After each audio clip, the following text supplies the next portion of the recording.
जय हिंद साथियों, जितने भी छात्र छात्राएं 2027 में मैट्रिक बोर्ड का परीक्षा देने वाले हैं उनके लिए यह वीडियो बहुत ही महत्वपूर्ण होने वाले है। आज के इस वीडियो में हम साइंस का मोस्ट इम्पोर्टेंट ऑब्जेक्टिव क्वेश्चन करवाने वाले हैं जो कि बार बार क्वेश्चन आते हैं बोर्ड में। चलिए वीडियो को शुरू करते हैं। पहला क्वेश्चन देखिए हमारा क्या है। प्रकाश के परावर्तन के कितने नियम हैं? साथियों, प्रकाश के परावर्तन के बताइएगा कितने नियम होते हैं। प्रकाश के परावर्तन के साथियों 2 नियम होते हैं और अपवर्तन भी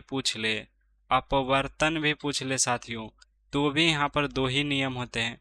प्रकाश के परावर्तन और अपवर्तन के दो नियम होते हैं। चलिए अगला प्रश्न देखिएगा। दूसरा नंबर प्रश्न देखिए, निर्वात में प्रकाश की चाल क्या होती है? साथियों, निर्वात में प्रकाश की चाल क्या होती है? तो निर्वात में प्रकाश की चाल होती है 3 गुना 10 की पावर 8 मीटर पर सेकेंड। ध्यान से देखिएगा, मीटर पर सेकेंड यूनिट होना चाहिए, यानी कि जिसका इकाई है मीटर पर सेकेंड जरूर होना चाहिए। 3 के गुना 10 के पावर 8 मीटर पर सेकेंड होता है।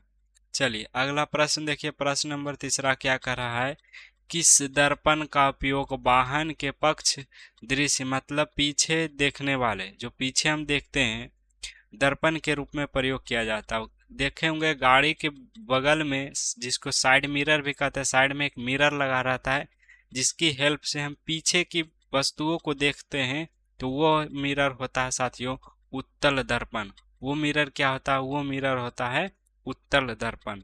चलिएगा चौथा नंबर क्वेश्चन देखिएगा, मानव नेत्र के किस भाग पर वस्तु का प्रतिबिंब बनता है? मानव नेत्र के कौन सा ऐसा वो भाग है साथियों जहां वस्तु का प्रतिबिंब बनता है? तो इसका सही आंसर है दृष्टिपटल। क्या साथियों? इसका सही आंसर है दृष्टिपटल, जिसको हम रेटिना भी बोलते हैं। रेटिना भी जिसको हम बोलते हैं, वहीं पर यहाँ पर बनाए जाते हैं, वहीं पर साथियों वस्तु का प्रतिबिंब बनता है। चलिए अगला प्रश्न देखिएगा। 5वां नंबर क्वेश्चन, विद्युत धारा का एसआई मात्रक क्या होता है? विद्युत धारा का एसआई मात्रक साथियों क्या होता है? तो विद्युत धारा का एसआई मात्रक एम्पियर होता है। बहुत ही इंपॉर्टेंट क्वेश्चन है, इसको याद कर लीजिएगा। विद्युत धारा का एसआई मात्रक एम्पियर होता है। 6ठा नंबर क्वेश्चन देखिएगा, ओम के नियम के गणितीय रूप क्या है? ओम के नियम पढ़े होंगे साथियों। तो ओम के नियम बराबर क्या होता है? भी बराबर आई इंटू आर होता है। क्या होता है? भी बराबर आई इंटू आर होता है। ऑप्शन ए वाला बिल्कुल करेक्ट आंसर हो जाएगा। चलिएगा अगला प्रश्न बताइएगा। प्रश्न नंबर 7 क्या कह रहा है हमारा? प्रश्न नंबर 7 क्या करा, बैटरी से किस प्रकार की धारा प्राप्त होती है?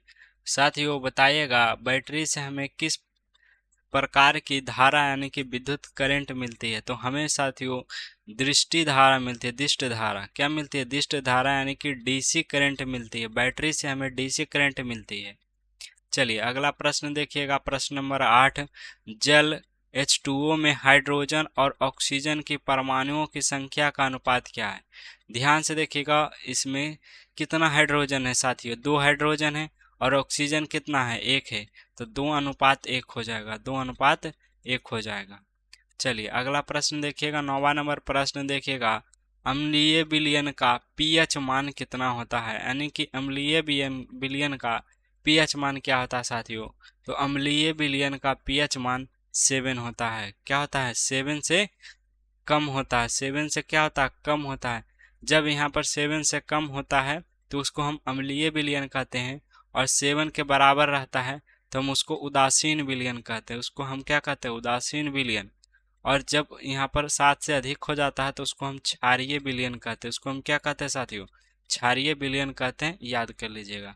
प्रश्न संख्या 10वां देखिएगा, बेकिंग सोडा यानी कि खाने वाला सोडा का रासायनिक सूत्र क्या है? बेकिंग सोडा यानी कि खाने वाला सोडा का रासायनिक सूत्र याद कर लीजिए साथियों, NaHCO3 होता है। क्या होता है? NaHCO3 होता है। ऑप्शन बी वाला बिल्कुल करेक्ट आंसर है। 11वां नंबर क्वेश्चन देखिएगा, लोहे यानी कि Fe का परमाणु संख्या कितनी होती है? साथियों लोहे का परमाणु संख्या आप लोग बताइएगा कितनी होती है?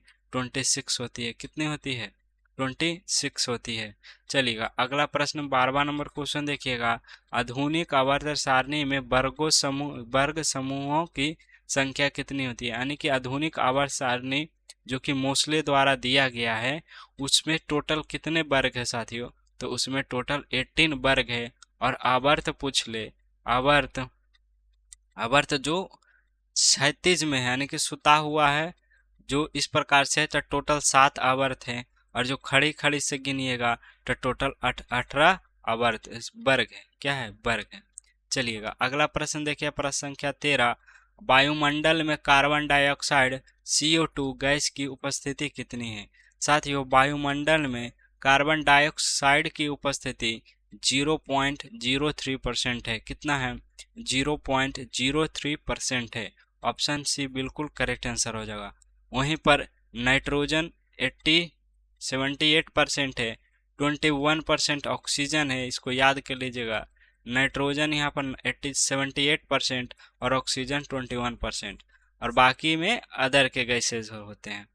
चलिएगा 14 नंबर क्वेश्चन देखिएगा, कौन सा अधातु कमरे के ताप पर द्रव अवस्था में पाया जाता है। वैसा कौन सा ऐसा धातु है, अधातु है, अधातु बोला है कि जो कमरे के ताप पर द्रव अवस्था में पाया जाता है, तो वो है ब्रोमीन। हम सभी जानते हैं कि जितने भी अधातु पदार्थ होते हैं या तो वो गैस होते हैं या तो वो ठोस होते हैं, लेकिन ऐसा भी एक ऐसा अधातु है जो कमरे के ताप पर जो ब्रोमीन है वो द्रव अवस्था में पाया जाता है। चलिएगा 15 नंबर क्वेश्चन देखिएगा, स्वपोषी पोषण के लिए क्या आवश्यक है। स्वपोषी पोषण के लिए हमें क्या चाहिए साथियों, तो स्वपोषी पोषण के लिए हमें चाहिए कार्बन डाइऑक्साइड, जल भी चाहिए, पूर्ण हरित मतलब क्लोरोफिल, क्लोरो क्लोरोफिल को ही पूर्ण हरित बोला जाता, क्लोरोफिल। और यहाँ पर सूर्य का प्रकाश, इसलिए इसका हो जाएगा इनमें से सभी हो जाएगा, इनमें से क्या हो जाएगा, सभी हो जाएगा। चलिएगा 6ठा नंबर क्वेश्चन देखिएगा, श्वसन की क्रिया में कौन सी गैस बाहर आती है। श्वसन जब हम सांस लेते हैं साथियों तो बाहर कौन सी गैस निकलती है, तो हमें बाहर निकलती है कार्बन डाइऑक्साइड। हम लेते हैं ऑक्सीजन, इंजेक्ट करते हैं, इंटेक मतलब इंटेक करते हैं ऑक्सीजन, और एक्सजेक्ट करते हैं यानी कि बाहर छोड़ते हैं कार्बन डाइऑक्साइड। चलिए अगला प्रश्न देखिएगा, मानव हृदय में कितने कोष्ठक यानी कि कक्षाएं होती है। साथियों मानव हृदय में टोटल 4 कोष्ठक होते हैं, जिसमें 2 अलिंद होते हैं, 2 अलिंद होते हैं और 2 निलय होते हैं। याद कर लीजिएगा, 2 अलिंद और 2 निलय होते हैं। 18 नंबर क्वेश्चन देखिएगा, तंत्रिका कोशिकाओं के मध्य खाली स्थान को हम क्या कहते हैं। तंत्रिका कोशिका के मध्य खाली स्थान को साथियों हम सिनेप्स कहते हैं। क्या कहते हैं, उसको खाली स्थान को हम सिनेप्स कहते हैं। 19वां नंबर क्वेश्चन देखिएगा, पुष्प का नर जनन अंग क्या कहलाता है। पुष्प का नर जनन अंग पुंकेसर कहलाता है। क्या कहलाता है साथियों, पुंकेसर कहलाता है। चलिएगा अगला प्रश्न देखिएगा, प्रश्न संख्या 20वां, अनुवांशिक का पिता किसे कहा जाता है। अनुवांशिकी का पिता साथियों मेंडल को कहा जाता है। इनका पूरा नाम जॉर्ज ग्रेंड मेंडल है। क्या है, जॉन ग्रेंड मेंडल है, लेकिन आप याद रखिएगा अनुवांशिकी का पिता मेंडल को कहा जाता है। 21 नंबर क्वेश्चन देखिएगा, विद्युत बल्ब का तंतु किस धातु से बना होता है। विद्युत बल्ब का जो तंतु होता है साथियों वो, यानी कि यहाँ पर तंतु की जगह पर आपको फिलामेंट भी देखने को मिलेगा। फिलामेंट बोले या तंतु बोले एक ही चीज है। तो इसका जो धातु बना होता है वो टंगस्टन का बना होता है। इसका गलनांक बहुत ही ज्यादा होता है, मतलब ये इसको गलाने के लिए बहुत अधिक मात्रा में टेम्परेचर चाहिए तो ही ये गलता है, अन्यथा ये नहीं गलता है। 22 नंबर क्वेश्चन देखिएगा, प्रतिरोध का SI मात्रक क्या होता है।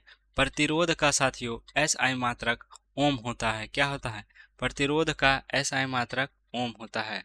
चलिएगा अगला प्रश्न देखिए, प्रश्न संख्या 23, संगमरमर का रासायनिक सूत्र क्या होता है। साथियों संगमरमर का रासायनिक सूत्र CaCO3 होता है, और यही संगमरमर को खड़िया बोला जाता है। यही संगमरमर को खड़िया बोला जाता है, और यही खड़िया का सूत्र 2026 में पूछा था। संगमरमर का सूत्र पहले पूछा था, उसके बाद उसी का नाम चेंज करके खड़िया कर दिया, और उसका रासायनिक सूत्र भी सेम होता है, CaCO3 होता है। चलिएगा 24 नंबर क्वेश्चन देखिएगा, हीलियम कैसा तत्व है। हीलियम साथियों एक अकीरीय गैस है। क्या है, यह एक अकीरिय गैस है, मतलब यह किसी के साथ रिएक्शन नहीं करता है, यह एक अकीरिय गैस है। 25 और लास्ट क्वेश्चन देखिएगा, ओजोन परत किस हानिकारक विकिरण विकिरण से पृथ्वी को सुरक्षा प्रदान करती है। जो ओजोन परत है साथियों, जिसका सूत्र O3 होता है, ओजोन परत है, कौन सा सूर्य के प्रकाश को रोकता है, तो पराबैंगनी विकिरण को वो रोकता है। क्या रोकता है, पराबैंगनी विकिरण को जो ओजोन परत है वो धरती पर आने से रोकता है। साथियों, इस वीडियो में हम 25 ऑब्जेक्टिव क्वेश्चन हम आपको याद करवाए थे। आई होप आप लोग सभी अच्छे तरीके से पढ़े होंगे और पूरे अच्छे तरीके से याद किए होंगे। तो ये हमारा ऑब्जेक्टिव का पार्ट 1 था। इसी तरीके से हम और पार्ट लाएंगे, तो सभी पार्ट देखने के लिए चैनल को आप लोग सब्सक्राइब जरूर कर लीजिए। मिलेंगे साथियों इसी तरह से अगले वीडियो में, और कमेंट में जरूर बताइएगा यह वीडियो आपको कैसी लगी।